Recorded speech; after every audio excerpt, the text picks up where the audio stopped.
एक सवाल पूछना चाहता हूँ, जीके का है सवाल, और सिंपल मतलब थोड़ा सा टफ तो है पर आसान भी रहेगा। मैं ये पूछना चाह रहा था कि जैसे भारत के प्रथम विधि मंत्री जो भारत स्वतंत्र हुआ था तब first law minister doctor Bhimrao Ambedkar थे, और साथ में ही भारत के साथ जो पाकिस्तान भी स्वतंत्र हुआ था वहाँ के जो फर्स्ट लॉ मिनिस्टर हैं उनका नाम क्या है, एक चीज। और जो भारत के लॉ मिनिस्टर और पाकिस्तान के पहले लॉ मिनिस्टर का आपस में बड़ा घनिष्ठ संबंध है सर।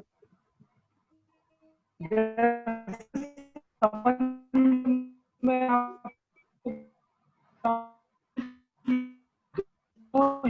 दलित नेता है, अच्छा। वो भी पाकिस्तान के पहले दलित लीडर थे। दूसरा संबंध ये है कि जो भारत के जो पहले लॉ मिनिस्टर डॉक्टर अम्बेडकर साहब थे उन्होंने संविधान निर्माण में महत्वपूर्ण भूमिका निभाई। वहीं पाकिस्तान के जो पहले दलित नेता थे उन्होंने भी पाकिस्तान के संविधान निर्माण में महत्वपूर्ण भूमिका निभाई। दो समानता। तीसरी समानता, जब भारत में भीमराव अम्बेडकर जी को फादर ऑफ कॉन्स्टिट्यूशन कहा जाता है, वही पाकिस्तान में उनको फादर ऑफ कॉन्स्टिट्यूशन कहा जाता है। तो इस लेक्चर के बाद मैं पूछूंगा कि उनका नाम, मतलब मैं जानना चाहता हूं क्या पाकिस्तान के फर्स्ट लॉ मिनिस्टर जो इतना संबंध है भारत के लॉ मिनिस्टर से, उनका नाम स्टूडेंट को पता है कि नहीं, ये लेक्चर के बाद में अपन डिस्कस करेंगे। मैंने क्वेश्चन कर दिया है। ओके ओके, ठीक सर, अब अपन आगे बढ़ते हैं। ओके। मुजालदा जी, हाँ धन्यवाद सर। मुजालदा जी आप स्लाइड लगाइए। एक मैसेज भी आ गया सर, इसका आंसर आया है कुछ। हाँ मैसेज आ गया है, बहुत बढ़िया, मतलब जागरूक है। चलिए इसके बारे में अपन लास्ट में चर्चा करेंगे। जी ओके। मुजालदा जी पीपीटी लगाइए। तो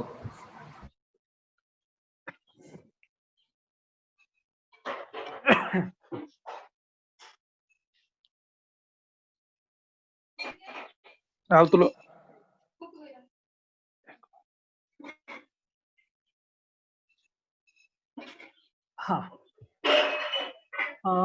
हम जो लेक्चर 3 पढ़ रहे हैं और लेक्चर 3 में हम जो हमें कवर करना है, लेक्चर 3 का जो सिलेबस है उसके बारे में हम पिछली क्लास में भी हम इस पर डिस्कस कर चुके हैं। थोड़ा सा मैं बता दूं जो टॉपिक हम लेक्चर 3 में कवर करेंगे। पहला टॉपिक जो है पोषण स्तर, टॉपिक लेवल का कवर करेंगे, और हम यह वाला टॉपिक ऑलरेडी कवर कर चुके हैं। दूसरा जो टॉपिक हमें पढ़ना है इसमें 10% ऊर्जा का नियम, लॉ ऑफ 10% एनर्जी, ये भी हम कवर कर चुके हैं। तीसरा जो हम टॉपिक पढ़ेंगे वो है पारिस्थितिकी उत्पादकता और प्रोडक्टिविटी ऑफ इकोसिस्टम है। चौथा जो टॉपिक हम पढ़ेंगे इसमें वो है फूड चेन, आहार श्रृंखला। पांचवा जो टॉपिक है इस सिलेबस का वो है आहार जाल, फूड वेब। छठवां जो टॉपिक है पारिस्थितिकी पिरामिड, इकोलॉजिकल पिरामिड का। और सातवां जो टॉपिक है पारिस्थितिकी अनुक्रमणता, इकोलॉजिकल सक्सेशन का। अब हम जो लेक्चर 3 का पार्ट ए में हम 2 टॉपिक ऑलरेडी कवर कर चुके हैं। पहला हमने किया था ट्रॉपिक लेवल क्या होता है, और दूसरा किया था 10% ऊर्जा का नियम, लॉ ऑफ 10% एनर्जी। स्लाइड को, पीपीटी को आगे बढ़ाइए मुजालदा जी।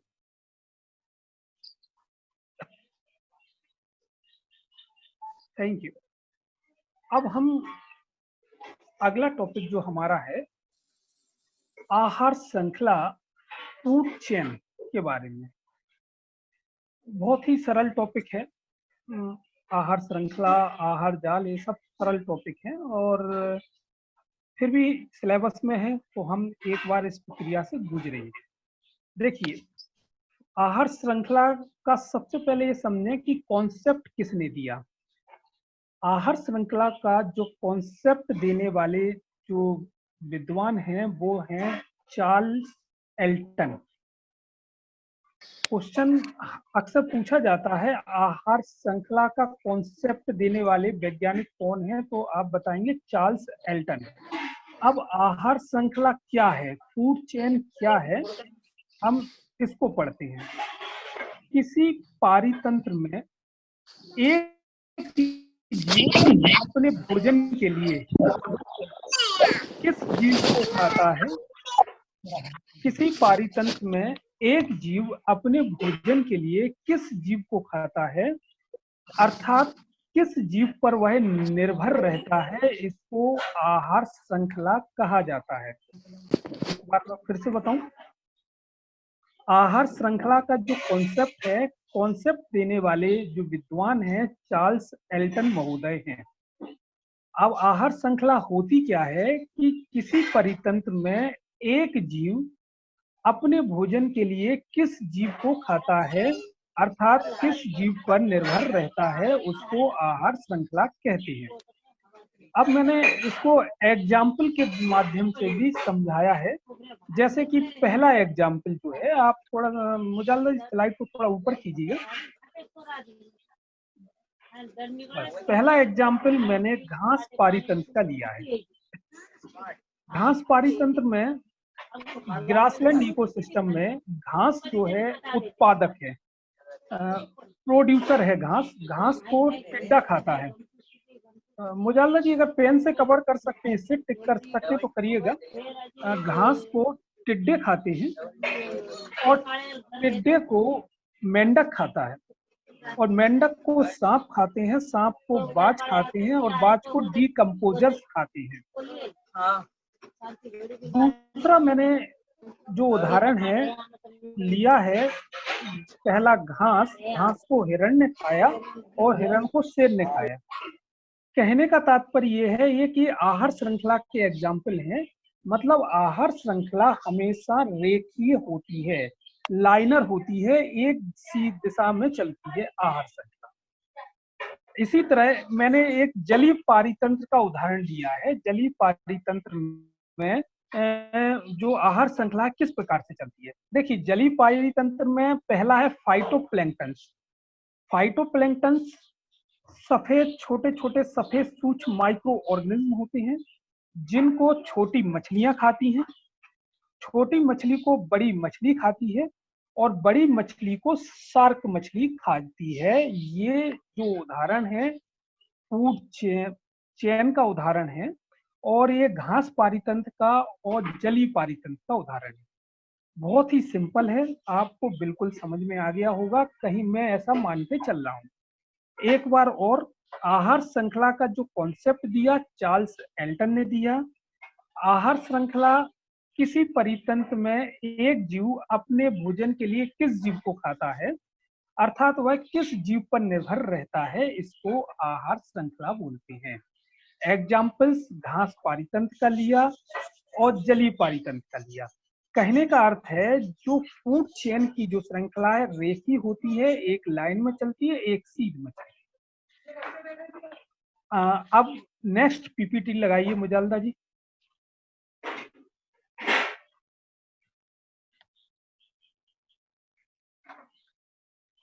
अब देखिए, अभी हमने आहार श्रृंखला फूड चेन को पढ़ा। अब हम आते हैं आहार जाल, फूड वेब। फूड वेब क्या है? सबसे पहले हम देखते हैं कि इसका कॉन्सेप्ट किसने दिया। फूड वेब का जो कॉन्सेप्ट दिया है वो भी चार्ल्स एल्टन महोदय ने दिया है। अर्थात फूड चेन और फूड वेब दोनों कॉन्सेप्ट चार्ल्स एल्टन महोदय ने दिए हैं। चार्ल्स एल्टन महोदय का नाम आप ना भूलें, इसको आप ध्यान रखें, ये कंफ्यूज करने के लिए ये हमेशा पूछा जाएगा ही। अब देखें कि फूड जाल या आहार जाल या फूड वेब होता क्या है। किसी पारितंत्र में आहार श्रृंखलाएं रेखीय नहीं होती। फूड जाल या फूड वेब की परिभाषा है, किसी पारितंत्र में आहार श्रृंखलाएं रेखीय नहीं होती, बल्कि वे जटिल होती हैं। जाल जटिल होती है, जाल सदृश संरचना, जिसे आहार जाल कहते हैं। अर्थात किसी परितंत्र में आहार श्रृंखलाएं रेखीय नहीं होती, बल्कि ये जटिल होती हैं, जाल सदृश रचनाएं होती हैं, जिसे आहार जाल कहते हैं। फूड वेब कंसेप्ट किसने दिया? चार्ल्स एल्टन महोदय ने। इसकी परिभाषा क्या है? परिभाषा सिर्फ इतनी है, किसी आहार श्रृंखलाएं रेखीय नहीं होती, जबकि फूड चेन में हम क्या देख रहे थे? आहार श्रृंखलाएं रेखीय देख रहे थे, और यहाँ रेखीय नहीं होती तो कैसी होती हैं? यहाँ पर श्रृंखलाएं जटिल होती हैं और एक जाल सदृश रचनाएं होती हैं, जिसको आहार जाल कहती हैं।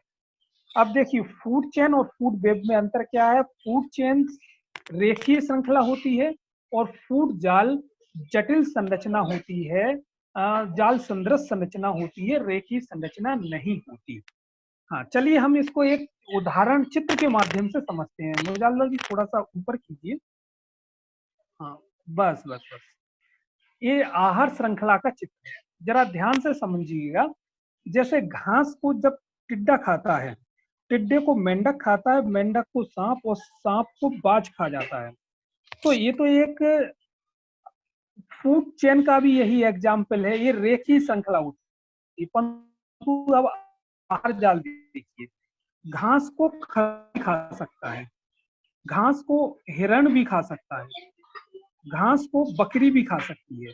तो ये इस दिशा में एरो चलेगा कि घास को टिड्डा भी खा सकता है, घास को खरगोश भी खा सकता है, घास को हिरण भी खा सकती है, घास को बकरी भी खा सकती है।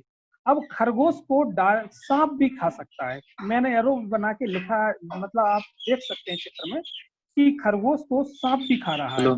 अब हाँ हाँ, और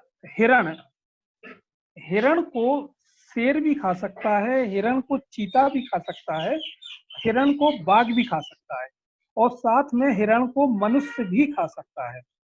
इसी तरह बकरी को मनुष्य खा सकता, बकरी को मनुष्य भी खा सकता है।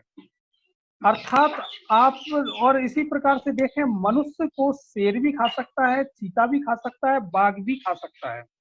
आप इस प्रकार से देखें तो आपको एक जटिल संरचना जैसी दिखेगी कि घास को टिड्डा, घास को खरगोश, घास को हिरण, घास को बकरी, इसी प्रकार खरगोश को सांप खा सकता है, हिरण को शेर खा सकता है, वही हिरण को मनुष्य खा सकता है, और मनुष्य बकरी को भी खा सकता है। मतलब एक जटिल संरचना हो जाती है, इसी को हम आहार जाल कहते हैं। आप, ये बहुत चीजें सरल हैं, आप मतलब थर्ड क्लास से लेके आज तक आप पढ़ते आए हैं, परंतु हम उस समय भूल जाते हैं। परंतु आज हमें फूड चेन और फूड वेब में अंतर स्पष्ट अगर हो गया है तो जिंदगी भर ध्यान रखना है। अब मैंने इसमें कुछ निष्कर्ष दिए हैं। निष्कर्ष एक है कि एक जीव एक परितंत्र में कई आहार श्रृंखलाओं के हिस्से भाग हो सकते हैं। देखिए, आप खुद देखिए, जैसे कि ये परितंत्र में है। अब घास को लें तो घास को खरगोश खा जाता है, खरगोश को सांप खा जाता है, वहीं हिरण को शेर खा जाता है, हिरण को मनुष्य खा जाता है। मतलब एक परितंत्र में एक जीव कई श्रृंखलाओं के हिस्से हो जाते हैं। ये इसका एक निष्कर्ष है कि एक जीव एक परितंत्र में कई श्रृंखलाओं के हिस्से कई होते हैं। ये फूड वेब की विशेषता है। दूसरा है, आहार जाल की जटिलता जितनी अधिक होगी, यह इकोसिस्टम उतना ही मजबूत होगा। अब जो मैंने फूड वेब पढ़ा है, उससे दो निष्कर्ष हमारे सामने आए। पहला निष्कर्ष एक ये आया कि एक जीव कई आहार श्रृंखलाओं का हिस्सा पारितंत्र में हो सकता है। दूसरा निष्कर्ष हमारा ये आया कि फूड वेब जितना जटिल होगा, इकोसिस्टम उतना मजबूत होगा। अब इसका अर्थ समझिए कि जब हमें जीव को ऑप्शन अधिक मिलेंगे, जब जीव को मतलब किसी को खाने के लिए चॉइस ज्यादा मिलेगी, तो इकोसिस्टम उतना ही मजबूत होगा। उम्मीद है आप लोग फूड चेन और फूड वेव को अच्छी तरह से समझ गए होंगे। आगे बढ़ते हैं।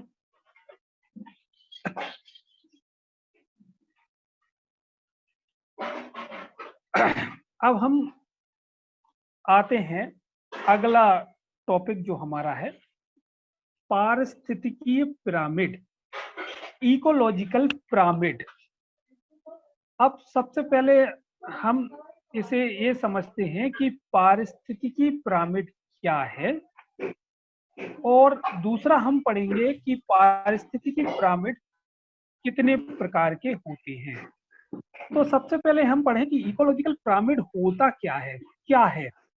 तो क्या है मैं हम देखते हैं कि पारिस्थितिकी पिरामिड एक चित्रीय निरूपण है या चित्रीय अभिव्यक्ति होती है। पारिस्थितिकी पिरामिड जीवों के संबंधों को दर्शाता है।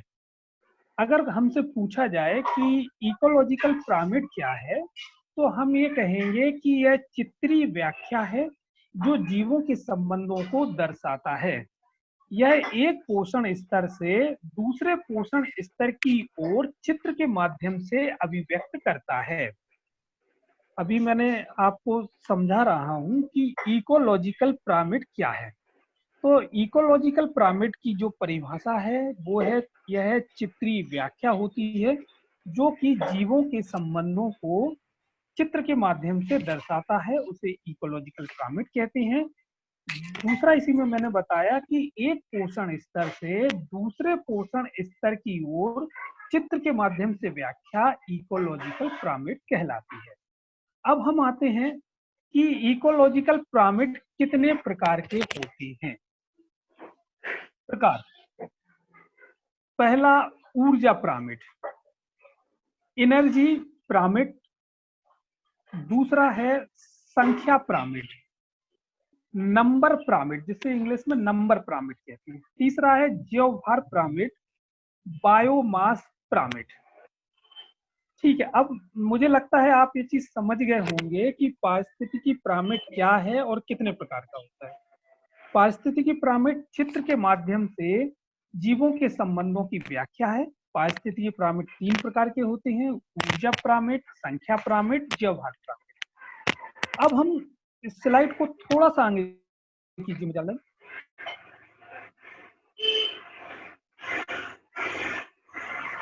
Thank you. अब देखते हैं कि जब भी हम इकोलॉजिकल पिरामिड बनाते हैं, जब भी बनाएं, और अभी हम थोड़ी देर बाद इकोलॉजिकल पिरामिड बनाना शुरू करेंगे, तो बनाते हैं तो जो हम शुरुआत करते हैं या आधार बेस पर, हमेशा इसको ध्यान रखिएगा, इकोलॉजिकल पिरामिड बनाते समय बेस पर हमेशा हम उस परितंत्र के उत्पादक को रखा जाता है।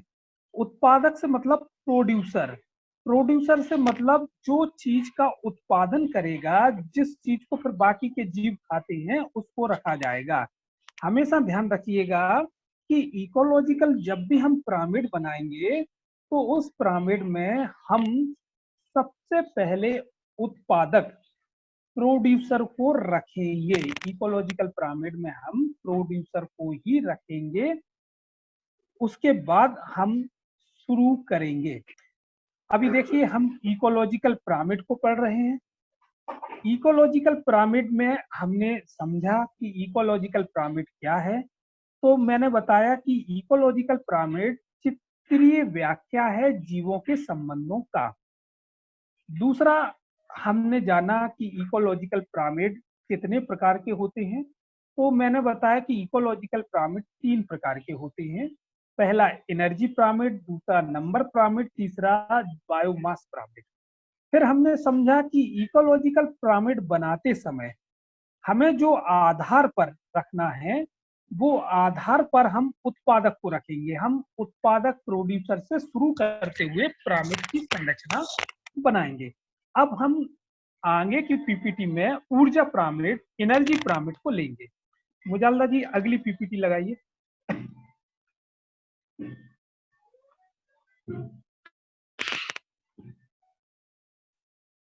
देखिए, जो पिरामिड, इकोलॉजिकल पिरामिड के प्रकार हैं, उस प्रकार में सबसे पहला प्रकार जो हम पढ़ने जा रहे हैं वो है ऊर्जा पिरामिड, एनर्जी पिरामिड।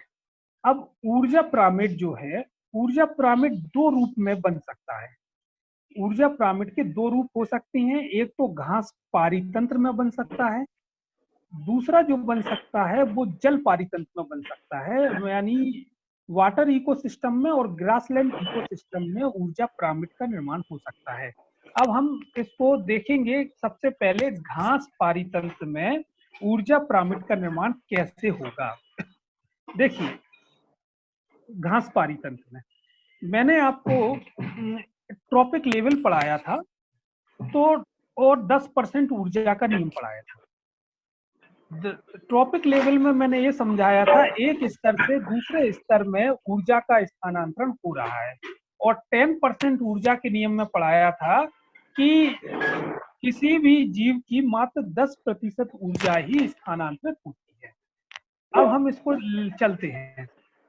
पहला घास परितंत्र में हम सबसे पहले घास की बात करते हैं, ग्रोस की बात करते हैं, और यदि हम माने कि इसमें 1000 कैलोरीज एनर्जी है घास परितंत्र, तो जब एनर्जी का ट्रांसफर खरगोश में होगा, जब घास को जब खरगोश खाएगा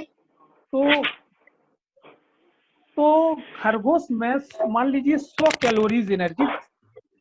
इसी प्रकार जब सांप खरगोश को खाता है तो मान के चलते हैं अपन, उसमें 10 कैलोरीज एनर्जी बचती है, और जब सांप को बाज खा जाता है तो बाज में 1 कैलोरीज एनर्जी बचती है। यहाँ पर जो नियम लागू होते हैं, ये ट्रॉपिक लेवल भी लागू हो रहा है, पोषण स्तर 10% ऊर्जा का नियम भी लागू हो रहा है, उसके बाद ही हम घास पारितंत्र को समझ सकते हैं।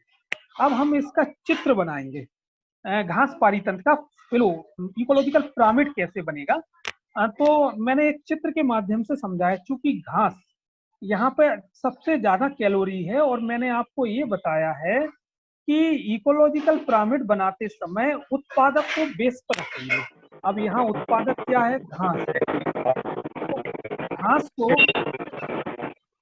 हाँ, घास को सबसे नीचे रखा जाएगा, और घास चूंकि 1000 कैलोरीज है तो घास सबसे बड़ी मात्रा में होगी। घास के बाद दूसरे नंबर पर खरगोश को रखा गया है, खरगोश की कैलोरीज 100 कैलोरीज है, इसलिए घास के बाद खरगोश का आएगा, खरगोश के बाद सांप आएगा, सांप तीसरे नंबर पे आएगा, और सांप के बाद बाज आएगा, बाज जो नंबर है नीचे से ऊपर लास्ट में आएगा। अब आप यहाँ पर एक बात समझिए कि इकोलॉजिकल पिरामिड बनाते समय आधार पर क्या होगा, आधार पर उत्पादक होगा, मतलब जो चीजों को जन्म दे रहा है खाने के लिए, बेस है वो घास है, तो आधार पर हमेशा घास रखी जाएगी।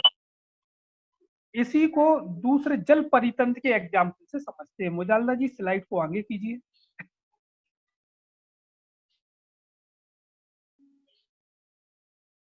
Thank you.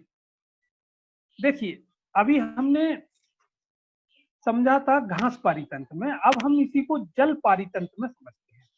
जल पारितंत्र में फाइटोप्लैंक्टन सबसे पहले होंगे। फाइटोप्लैंक्टन ये मछलियों का भोजन होते हैं, माइक्रो ऑर्गेनिज्म होते हैं।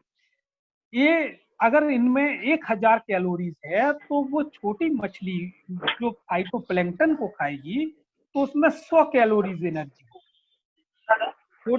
छोटी मछली जब, बड़ी मछली जब छोटी मछली को खाएगी तो उसमें 10 कैलोरीज एनर्जी बचेगी, और इसी तरह जब शार्क बड़ी मछली को खाएगा तो 1 कैलोरीज एनर्जी बचेगी।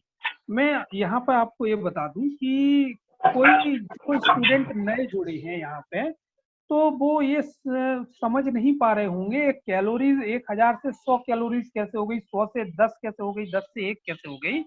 तो पुराने लेक्चर्स में मैंने 10% ऊर्जा का नियम और ट्रॉपिक लेवल पढ़ाया था, वो यहाँ पर अप्लाई हो रहा है। अगर जो नए हैं तो कोई बात नहीं, आप यहाँ अभी समझिए, फिर पुराना लेक्चर सुनिए, उसके बाद आपको बिल्कुल क्लियर हो जाएगा ये चीज। जब हम इसका इकोलॉजिकल पिरामिड बनाते हैं तो सबसे पहले आधार पर किसको रखेंगे? आधार पर किसको रखा जाएगा? अगर मैं पूछूं आपसे तो आधार पर हमेशा उत्पादक को रखा जाएगा। बेस बेस पर हमेशा प्रोडक्ट को रखा जाएगा। जो प्रोडक्ट जो दूसरे जीव जिनको खाते हैं उनको रखा जाएगा। तो यहाँ पर आधार क्या है? आधार है फाइटोप्लैंक्टन। तो सबसे पहले यहाँ फाइटोप्लैंक्टन को रखा जाएगा। फाइटोप्लैंक्टन को कौन खाएगा? छोटी मछली खाएगी, तो दूसरे नंबर पर छोटी मछली को रखा जाएगा। फिर उसी को बड़ी मछली खाएगी, बड़ी मछली को रखा जाएगा। फिर उसी को शार्क खाएगा, तो शार्क को रखा जाएगा। मैंने यहाँ पे एक नीचे नोट लिखा है। नोट में लिखा है ऊर्जा पिरामिड हमेशा अपवर्ड एवं सीधे होते हैं। अपवर्ड का अर्थ है कि नीचे से ऊपर की ओर बनते हैं और हमेशा सीधे बनेंगे। हालांकि बहुत सरल चीज समझा रहा हूं, परंतु इस सरल चीज में से ही यूपीएससी क्वेश्चन पूछ लेती है, इसलिए इसको पढ़ाना अनिवार्य होगा। बहुत से स्टूडेंट सोच रहे होंगे सर ये क्या पढ़ाने लगे, परंतु ये हमारी जरूरत है। और इसमें से जब हम इसके बाद जब क्वेश्चंस करेंगे तो क्वेश्चंस घुमावदार होंगे, तो आप इसको अच्छे से समझें। अभी मैंने आपको जो समझाया है वो मैंने पिरामिड लिया है, इकोलॉजिकल पिरामिड। इकोलॉजिकल पिरामिड में सबसे पहले मैंने बताया है कि इकोलॉजिकल पिरामिड क्या है। मैंने समझाया कि इकोलॉजिकल पिरामिड एक चित्रीय व्याख्या होती है जीवों के संबंधों की। दूसरा मैंने बताया था आपको इकोलॉजिकल पिरामिड के प्रकार। इकोलॉजिकल पिरामिड 3 प्रकार के होते हैं: एनर्जी पिरामिड, नंबर पिरामिड और व्यवहार पिरामिड। मैंने आपको बताया था कि इकोलॉजिकल पिरामिड जब भी बनाएंगे तो उसकी शुरुआत उसके आधार पर हम उत्पादक प्रोडक्ट को रखेंगे। ये इसकी नियम होता है। इसके बाद हमने ऊर्जा पिरामिड को समझा था। ऊर्जा पिरामिड को हम 2 रूपों में समझे थे, घास पारीतंत्र के रूप में और दूसरा हम समझे थे जल पारीतंत्र के रूप में। घास पारीतंत्र को हमने पिरामिड के माध्यम से समझा था, इसी प्रकार हमने जल पारीतंत्र को पिरामिड के माध्यम से समझा था। अब हम आते हैं, मुजालदा जी अगली स्लाइड लगाइए।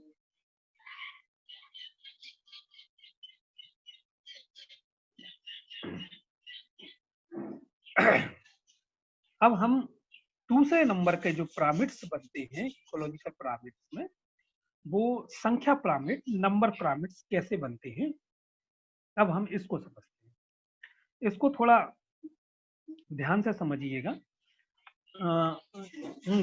जो ऊर्जा पिरामिड था बहुत इजी है, ये भी इजी है, परंतु थोड़ा सा यहाँ ध्यान देने की आवश्यकता है। संख्या पिरामिड भी 2 रूपों में हमारे इको सिस्टम में पाए जाते हैं। चित्र के माध्यम से मैंने दोनों रूपों को प्रदर्शित किया है। पहला है घास पारीतंत्र और दूसरा है वृक्ष पारीतंत्र। यहाँ अंतर आ गया है। जो एनर्जी पिरामिड था 2 रूप थे उसके भी, वो थे पहला घास पारीतंत्र और दूसरा जल पारीतंत्र था वहां एनर्जी पिरामिड का। परंतु संख्या पिरामिड, नंबर ऑफ पिरामिड में यहाँ 2 रूप अलग अलग है। पहला घास पारीतंत्र है और दूसरा है वृक्ष पारीतंत्र, ट्री इकोसिस्टम। अब हम सबसे पहले घास पारीतंत्र को लेते हैं। घास पारीतंत्र में हम वही घास, अगर मान लो उसमें 1 लाख कैलोरी एनर्जी है घास की मान लीजिए, तो दूसरे नंबर पर जब टिड्डा घास को खाएगा तो उसमें 1000 कैलोरी स्थानांतरित होगी। मेंढक जब टिड्डे को खाएगा तो उसमें 100 कैलोरीज एनर्जी स्थानांतरित होगी। सांप जब मेंढक को खाएगा तो 10 कैलोरीज एनर्जी स्थापित जाएगी, परिवर्तित होगी। इसी प्रकार बाज जब सांप को खाएगा तो 1 कैलोरी एनर्जी जाएगी। अब हम इसका पिरामिड तैयार करते हैं, संख्या का पिरामिड हम इसका तैयार कर रहे हैं। अब हम बेस पर किसको लेंगे? बेस पर हमेशा जो प्रोडक्ट होता है, उत्पादक होता है, उसको लिया है। तो बेस पे आ जाएगा घास, घास आ जाएगी और घास के बाद उसके बाद क्रमशः टिड्डा आएगा, फिर मेंढक आएगा, फिर सांप आएगा, फिर बाज आएगा।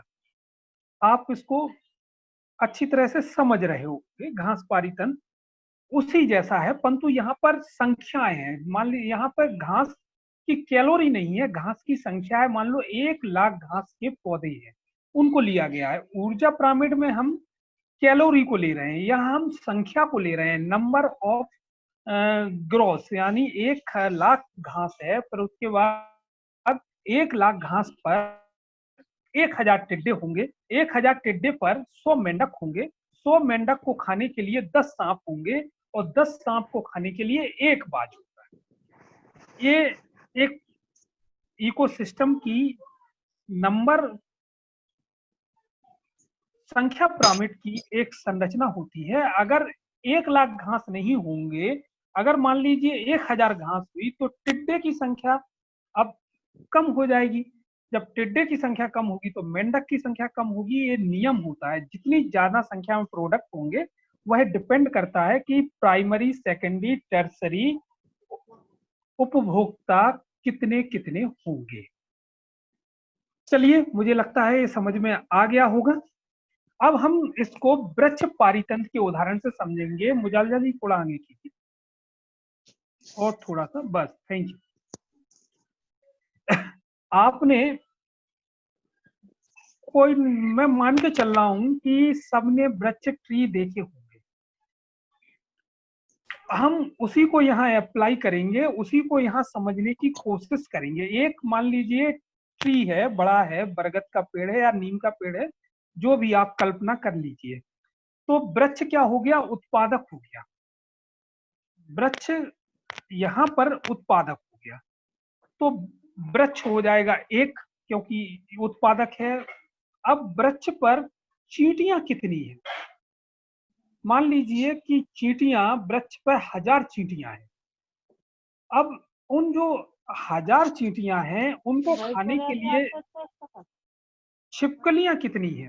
तो उनको खाने के लिए छिपकलियां मान लीजिए 100 है, और छिपकलियों को खाने के लिए पक्षी कितने हैं? जो बाज जैसे पक्षी होते हैं, या जो उड़कर उस वृक्ष पर अपना हैं, तो मान लीजिए वो पक्षी 10 है, संख्या उनकी 10 है। फिर से समझिए, हम एक वृक्ष पारितंत्र का उदाहरण ले रहे हैं।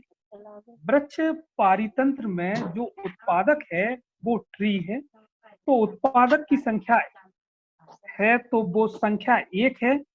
चींटियां उस वृक्ष पर मान लीजिए 1000 चींटियां निवास करती हैं। मान लीजिए वो 1000 चींटियों को खाने के लिए 100 छिपकलियां वृक्ष पर रहती हैं। घर बनाए, 100 छिपकली को घर खाने भी के तो लिए बनाए। 10 पक्षी हैं। अब हम इसका पिरामिड तैयार करेंगे। इसका पिरामिड कैसे तैयार होगा, अब आप इसको समझिए। देखिए, आधार पर हमेशा हम उत्पादक को लेते हैं, प्रोडक्ट को लेते हैं, बेस। अब हमारा यहाँ पर बेस क्या है? बेस हमारा वृक्ष है। तो मैंने सबसे नीचे यहाँ पे जो चित्र बनाया, वृक्ष को डॉटेड किया है, ये वृक्ष है, क्योंकि इसकी संख्या मात्र 1 है, इसलिए इस तरह से बना हुआ है। उसके बाद आधार के बाद उस वृक्ष पर रहने वाली चींटियों की संख्या 1000 है। तो आप देख रहे होंगे डॉटेड से फिर थोड़ा 1000 चींटियां हैं, तो ये थोड़ा चौड़ा हो रहा है। उस चींटियों को खाने के लिए 100 छिपकलियां हैं, तो आप देखिए छिपकलियां ऊपर जाके पिरामिड में फिर थोड़ा सकरा हो गया है, और छिपकलियों को खाने के लिए 10 पक्षी हैं, तो ऊपर सबसे पहले पक्षी आए। यहाँ समझाने का अर्थ क्या है? यहाँ समझाने का अर्थ ये है कि जो संख्या पिरामिड है, नंबर पिरामिड है, वो जब हम पिरामिड डायग्राम को बनाएंगे, तो वो या डायग्राम या तो सीधे बनेंगे, जैसा कि हमने घास पारितंत्र में देखा था, या उल्टे बनेंगे। मतलब उल्टे बनेंगे, जैसे कि हमने वृक्ष पारितंत्र में देखा है। इसको एक उदाहरण से और हम अच्छी तरह से समझ सकते हैं। मुजालदा जी, पीपीटी की अगली लगाइए।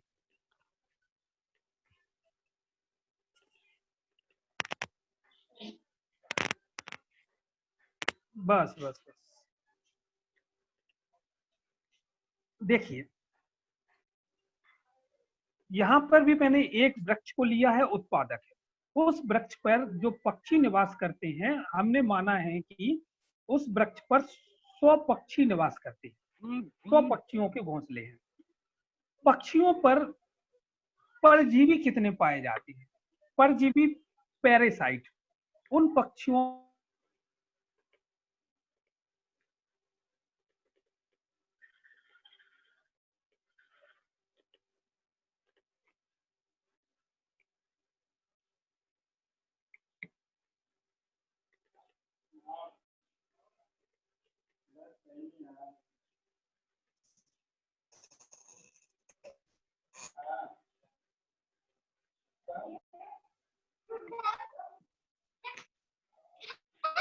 उस वृक्ष पर पाए जाने वाले 100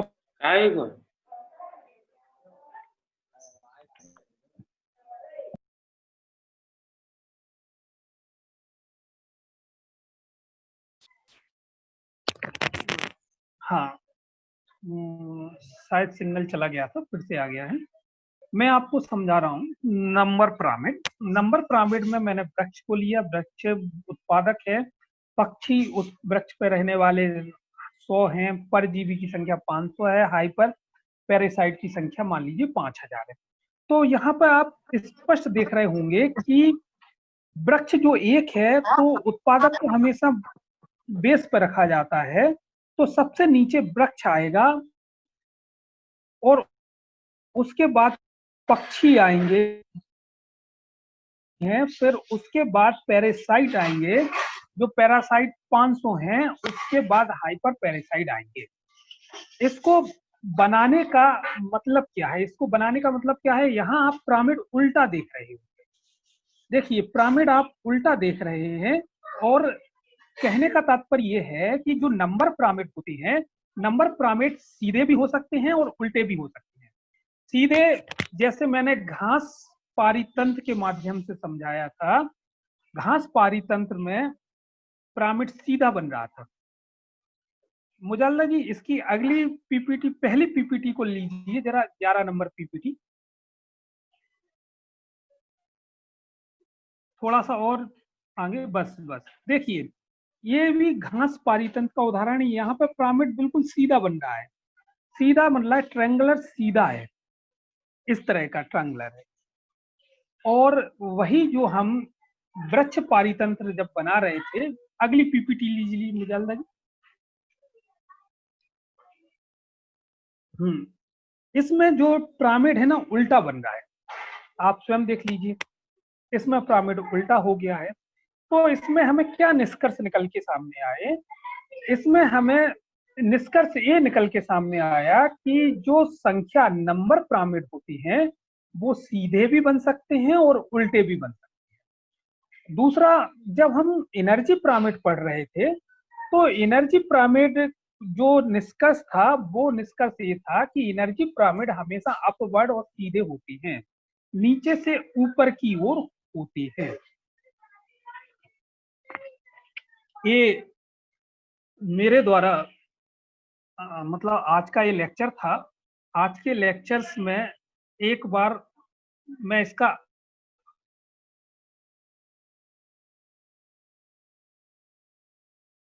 में इसके बाद हम इस लेक्चर के बेस पर आधारित क्वेश्चंस को सॉल्व करेंगे। उसके बाद हमने जो एक जीके का क्वेश्चन पूछा था, उसके बारे में डिस्कस करेंगे। अब आज के लेक्चर की समरी मैं फिर से प्रस्तुत कर रहा हूं। सबसे पहले हमने आहार श्रृंखला, फूड चेन को पढ़ा था। मैंने बताया था कि फूड चेन का जो कॉन्सेप्ट जिन सज्जन ने दिया था, वो चार्ल्स एल्टन थे। फिर मैंने ये आपको ये बताया था कि फूड चेन क्या है। तो मैंने बताया था किसी पारितंत्र में एक जीव अपने भोजन के लिए किस जीव पर खाता है या किस जीव पर निर्भर करता है, उसको फूड चेन कहते हैं।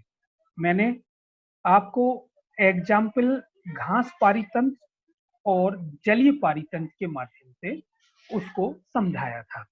फिर हम आगे आहार जाल पर आए थे, फूड वेब पर आए थे। आहार जाल का भी कॉन्सेप्ट चार्ल्स एल्टन महोदय ने ही दिया था। आहार जाल और आहार श्रृंखला में अंतर इतना है, आहार श्रृंखला रेखी होती है और आहार जाल रेखी नहीं होती, ये जटिल होती हैं, जटिल संरचना होती है। मैंने उसको एक चित्र के माध्यम से समझाया था। आहार जाल को मैंने बताया था कि घास को हिरण खाती है, हिरण को मनुष्य भी खाता है और मनुष्य को शेर, चीता या बाघ कोई भी खा सकते हैं। मैंने बताया था कि घास को खरगोश खाएगी, खरगोश को सांप भी खा सकता है। और मतलब वो आहार जाल का नाम होता है। उसके बाद मैंने ये बताया था कि आहार जाल में एक जीव कई श्रृंखलाओं का हिस्सा हो सकता है। उसके बाद मैंने बताया था कि इकोसिस्टम में आहार जाल जितना जटिल होगा उतना ही मजबूत हमारा इकोसिस्टम होगा। और मजबूत क्यों होगा? क्योंकि हमें एक जीव को कई ऑप्शन रहेंगे। फिर हम पारिस्थितिकी पिरामिड पे आए थे। पारिस्थितिकी पिरामिड को मैंने बताया था कि यह चित्रीय निरूपण है। किसका चित्रीय निरूपण है? जीवों के संबंधों का चित्र के माध्यम से व्याख्या है, चित्र के माध्यम से बताया जाता है। फिर हम आए थे कि प्रकार क्या है। तो इकोलॉजिकल पिरामिड के 3 प्रकार हैं। पहला है एनर्जी पिरामिड, दूसरा है नंबर पिरामिड, तीसरा है जवाहर पिरामिड, बायोमास पिरामिड। जिसमें से हमने 2 पिरामिड हम पढ़े हैं। पहला है एनर्जी पिरामिड को पढ़ा है, नंबर पिरामिड को पढ़ा है। इकोलॉजिकल पिरामिड बनाते समय हम आधार पर हमेशा प्रोडक्ट को लेते हैं, ये हमेशा ध्यान रखिए। फिर हम ऊर्जा पिरामिड पर आए थे। एनर्जी पिरामिड को 2 रूपों में समझा था, घास पारीतंत्र और जल पारीतंत्र। मैंने एनर्जी पिरामिड को यहाँ यह ध्यान रखना है कि एनर्जी पिरामिड जो हमेशा बनेगा अपवर्ड बनेगा और सीधा बनेगा, ये इसका पिरामिड उल्टा नहीं बन सकता। फिर हम आए थे संख्या पिरामिड पर, नंबर पिरामिड पर। नंबर पिरामिड को भी हमने 2 रूपों में, घास पारीतंत्र और वृक्ष पारीतंत्र के माध्यम से समझा था। जो नंबर पिरामिड है वो इसकी विशेषता ये है कि यह सीधा और उल्टा दोनों रूपों में बन सकता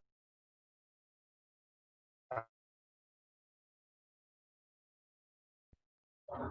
इतना हम आज आए थे। अब हम इस लेक्चर के बेस के आधार पर जो क्वेश्चंस बन सकते हैं हम उन पर डिस्कस करेंगे। मैं आपको ये बता दूं कि ये क्वेश्चंस विभिन्न पीएससी की परीक्षाओं में पूछे गए हैं और मैं उम्मीद करूंगा कि जो मैं अभी क्वेश्चंस पढ़ूंगा उसके आंसर विद्यार्थी बताएं। मैं इनके आंसर्स आपको नहीं बताऊंगा। पहली चीज स्पष्ट सुन लीजिए, इनके आंसर्स इस लेक्चर्स में ही हैं। अगर आप इसका उत्तर नहीं दे पाते हैं किसी भी क्वेश्चन का, तो इसका अर्थ ये है कि आपको यह लेक्चर पुनः सुनने की आवश्यकता है। चलिए शुरू करते हैं। क्वेश्चन पहला, प्रश्न पहला मैं पढ़ रहा हूं। आहार श्रृंखला फूड चेन में मानव है। फिर से समझिए, यह पूछ रहा है कि आहार श्रृंखला में मानव की स्थिति क्या है। यह क्वेश्चन यूपीपीसीएस उत्तर प्रदेश की सिविल सर्विस की प्रारंभिक परीक्षा 2016 में पूछा गया है।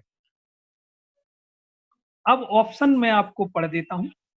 ऑप्शन ए, एक निर्माता, निर्माता से अर्थ है प्रोड्यूसर।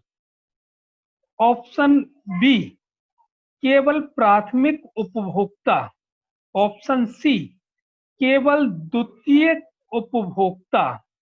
ऑप्शन डी, प्राथमिक एवं द्वितीयक उपभोक्ता।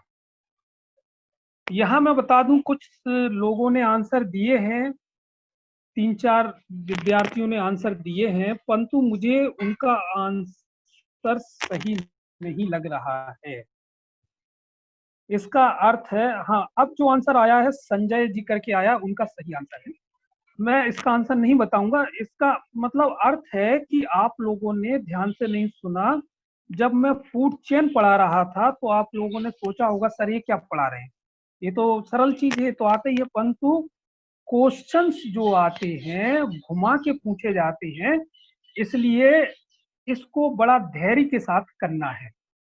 आंसर मैं नहीं बताऊंगा, आप स्वयं करिएगा। हाँ, यदि किसी स्टूडेंट को दोबारा या तिबारा ये वीडियो देखने के बाद भी आंसर पता नहीं चल पाता है, तो वो मेरे पर्सनल मोबाइल पर नंबर मुझे खुद कांटेक्ट कर सकता है, मैं उसको आंसर दे दूंगा। चलिए अब क्वेश्चन दूसरे पे आते हैं। क्वेश्चन नंबर 2, निम्नलिखित कथनों पर विचार कीजिए। पहला, संख्या के पिरामिड उल्टा और सीधा दोनों प्रकार के होते हैं। पहला कथन है, संख्या पिरामिड उल्टे और सीधे दोनों प्रकार के होते हैं। यहां नंबर पिरामिड की बात कर रहे हैं, जो अभी अभी हमने जस्ट पढ़ा है। दूसरा कथन, बड़े वृक्षों में हमें जैव संख्या का सीधा पिरामिड दिखाई पड़ता है। दूसरा कथन फिर से रिपीट कर देता हूं, वृक्षों में या बड़े वृक्षों में जो जैव संख्या, मतलब यहां भी नंबर की बात हो रही है, नंबर पिरामिड का सीधा पिरामिड दिखाई पड़ता है। अब इसमें पूछा जा रहा है कथन सत्य है। ऑप्शन ए केवल एक, ऑप्शन बी केवल दो, ऑप्शन सी एक व दो दोनों, ऑप्शन डी ना तो एक ना ही दो। देखिए अभी जो पढ़ाया है आप उसको अप्लाई कर दीजिए, इसका आंसर निकल आएगा। कुछ आंसर्स भी आ रहे हैं, सही भी हैं उसमें, पर मैं इसका आंसर नहीं बताऊंगा। अगला, अगली पीपीटी लगाइए मुजाल्ला जी।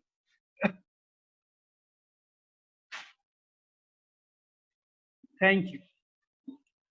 अगला प्रश्न, निम्न कथनों में, निम्न जो नीचे जो कथन है उसमें असत्य क्या है ये पूछा गया है। ठीक है, पहला कथन मैं पढ़ रहा हूं वो है, आहार श्रृंखला का कॉन्सेप्ट चार्ल्स एल्टन द्वारा दिया गया। दूसरा कथन फिर मैं पढ़ रहा हूं, आहार जाल फूड वेब का कॉन्सेप्ट चार्ल्स एल्टन ने दिया।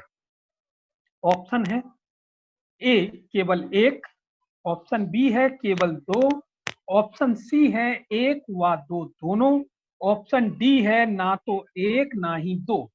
ध्यान रखिए इस क्वेश्चन को मैंने, ये सरल क्वेश्चन है परंतु इसको घुमाया है मैंने।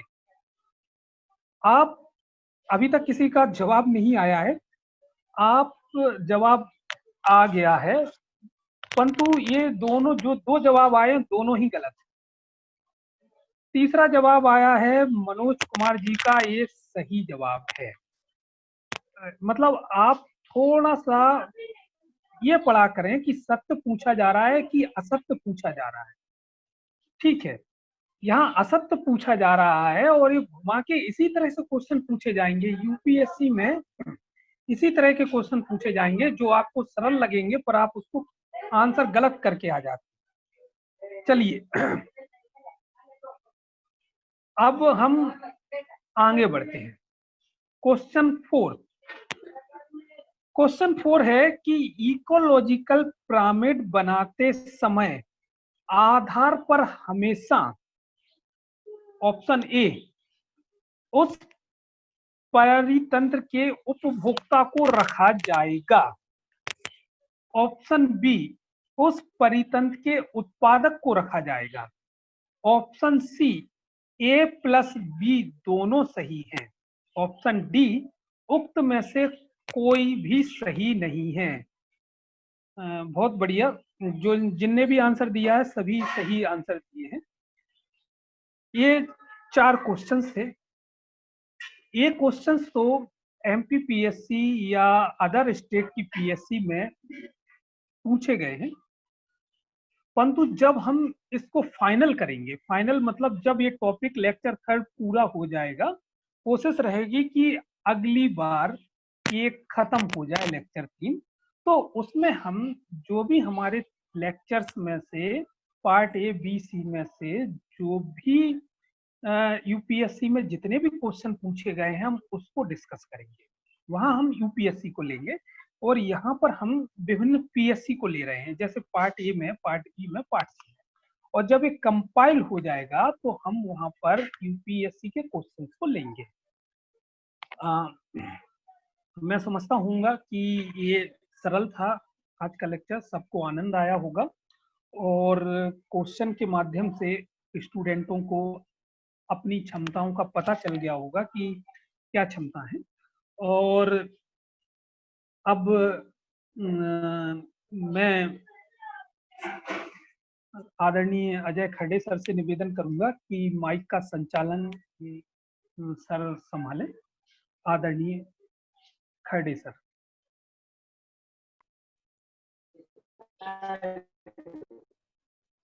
सर ते एक्सप्लेन करणार होते सर, फादर ऑफ अच्छा अच्छा, जी सर, जी सर, जी सर, हाँ बिल्कुल बिल्कुल। हाँ, जो शुरुआत जब हमने इस मतलब लेक्चर की जब शुरुआत की थी, तो मेरे द्वारा एक मन में जिज्ञासा थी सर, तो बस मैंने क्वेश्चंस पूछा कि क्वेश्चंस मेरे द्वारा ये पूछा गया था कि जब भारत और पाकिस्तान स्वतंत्र हुए थे, जब अंग्रेजी शासन से हमें मुक्ति मिली थी, जब हमारी स्वतंत्रता आई थी, तो उस समय दो व्यक्ति थे। एक व्यक्ति भारत में थे डॉक्टर भीमराव अंबेडकर, जो कि भारत के फर्स्ट लॉ मिनिस्टर बने, और दूसरे व्यक्ति भारत छोड़कर पाकिस्तान गए थे। वो वहां पर मोहम्मद अली जिन्ना, जो पाकिस्तान के संस्थापक थे, उनके द्वारा उनकी विद्वता को देखते हुए, उनकी इंटेलिजेंसी को देखते हुए वहां पर फर्स्ट लॉ मिनिस्टर बनाए गए। भारत और पाकिस्तान के लॉ मिनिस्टर में समानता क्या थी? पहली समानता ये थी कि दोनों ही दलित नेता थे। मतलब डॉक्टर भीमराव अंबेडकर भी दलित वर्ग से आते थे, उन्होंने भी काफी संघर्ष झेला था अपनी पूरी लाइफ में। दूसरे जो वहां पर लॉ मिनिस्टर बने थे वो भी दलित नेता थे, और उन्होंने भी अपनी लाइफ में काफी संघर्ष झेला था इस पद पर पहुंचने के। दूसरी समानता दोनों में क्या थी? दूसरी समानता ये थी कि दोनों बहुत ही क्लोज मित्र थे, काफी घनिष्ठ मित्रता रखते थे और काफी डिस्कस किया करते थे।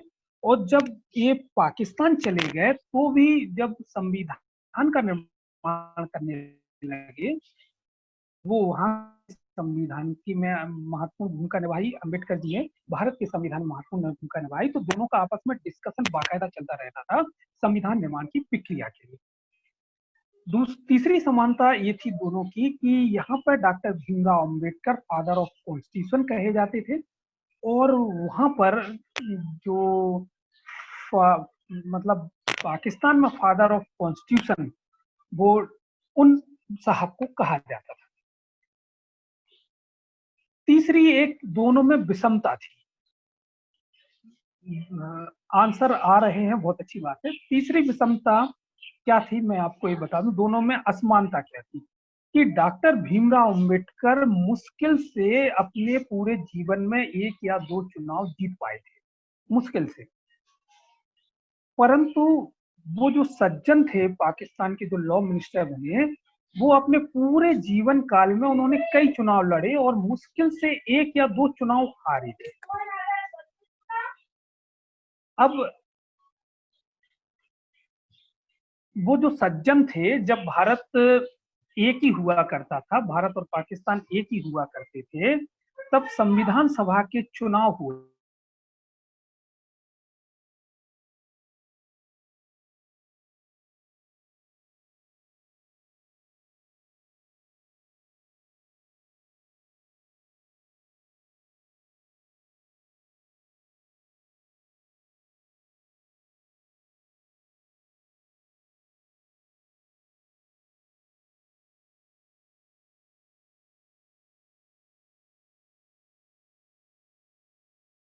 हुआ करता था,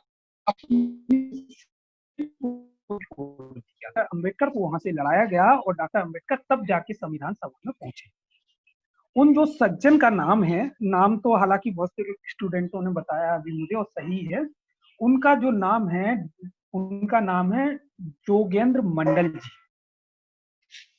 जोगेंद्र मंडल जी अपने आप में एक बहुत बड़ी हस्ती थे और उनके साथ एक प्रॉब्लम्स बस इतनी हुई कि जोगेंद्र मंडल जी की जो विचारधारा थी, वो विचारधारा ये थी कि पहले मैं अपने क्षेत्र में स्थापित हो जाऊं और अपने क्षेत्र में एक अच्छी मजबूत पकड़ बनाऊं, उसके बाद मैं राष्ट्रीय स्तर पर जाऊं। जबकि डॉक्टर अंबेडकर जी का विचार दूसरा था। डॉक्टर अंबेडकर जी का विचार ये था कि क्षेत्र में मजबूत पकड़ हो या ना हो, राष्ट्र स्तर पर मैं अपनी मजबूत पकड़ बनाऊं। यही कारण था कि वो जमीन से जुड़े हुए नेता थे, डॉक्टर जोगेंद्र मंडल जी, और जमीन से जुड़े हुए नेता होने के कारण उनमें आम और खास व्यक्ति में अच्छी पकड़ रखते थे।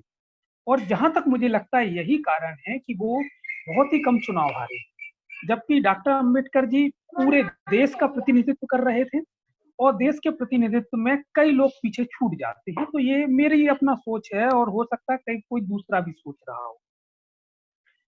ये है। तो बस सर मैं उनका नाम आपको बताना चाह रहा था। और उसके बाद उन्होंने 3-4 साल बाद पाकिस्तान को छोड़ भी दिया था और वो वापस भारत भी आ गए थे।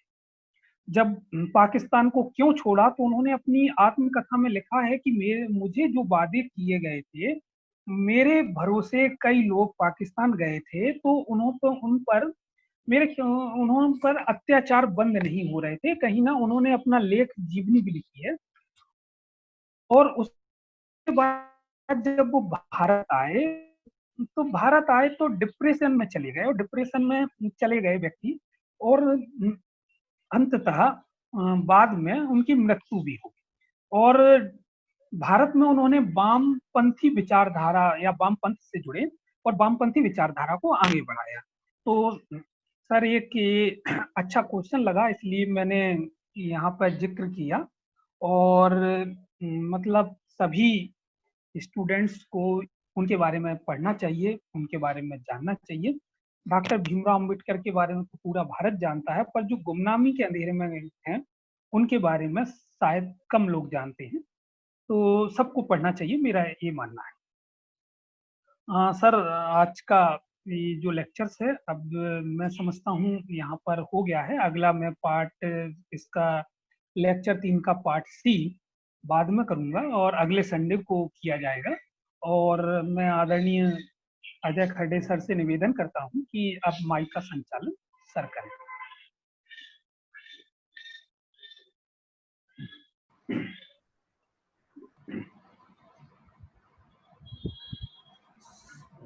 सर खड़े सर है नहीं आज, पता नहीं है। अच्छा, चलिए कोई बात नहीं। ये अच्छा लेक्चर रहा सर। किसी भी हाँ, किसी भी स्टूडेंट्स का कोई क्वेश्चन हो, उनके दिमाग में कोई क्वेश्चन आ रहा हो, तो आमंत्रण है, उनके क्वेश्चन को आमंत्रित किया जाता है। कोई भी विद्यार्थी क्वेश्चन पूछ सकता है। मुजाल्ला जी आप भी थोड़ा इसके बता दें, शायद मेरी आवाज ना पहुंच रही हो तो। जिस भी स्टूडेंट को कुछ डाउट है वह अपना माइक अनम्यूट करके सर से सवाल कर सकते हैं।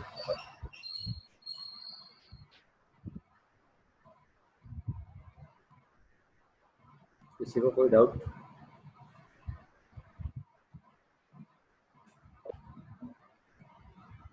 अपना माइक अनम्यूट कीजिए और क्वेश्चन कीजिएगा।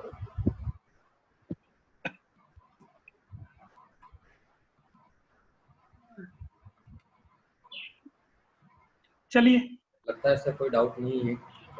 नहीं कोई बात नहीं, ठीक है। हाँ, और यह वीडियो अगर बाद में वापस देखना हो आप लोगों को, तो आप YouTube के तेजस्विनी फाउंडेशन नाम से एक चैनल है, उस पर यह वीडियो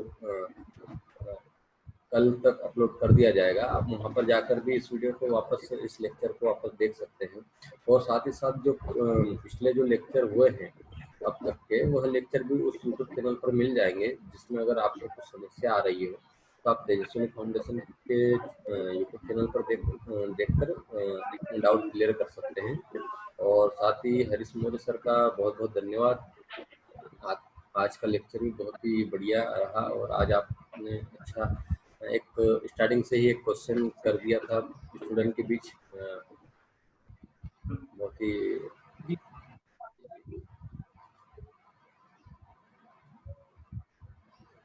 धन्यवाद मुजल्ला जी। और अब क्या अपन बंद कर सकते हैं क्या? जी सर। हाँ, चलिए आज का लेक्चर यहाँ समाप्त कीजिए और सभी को धन्यवाद, सभी ने जो लेक्चर सुना। जी, नोट्स ठीक है मुजल्ला जी, की पीडीएफ मिल जाएगी, आप जिस ग्रुप व्हाट्सएप ग्रुप में हैं वहाँ पर मिल जाएगी।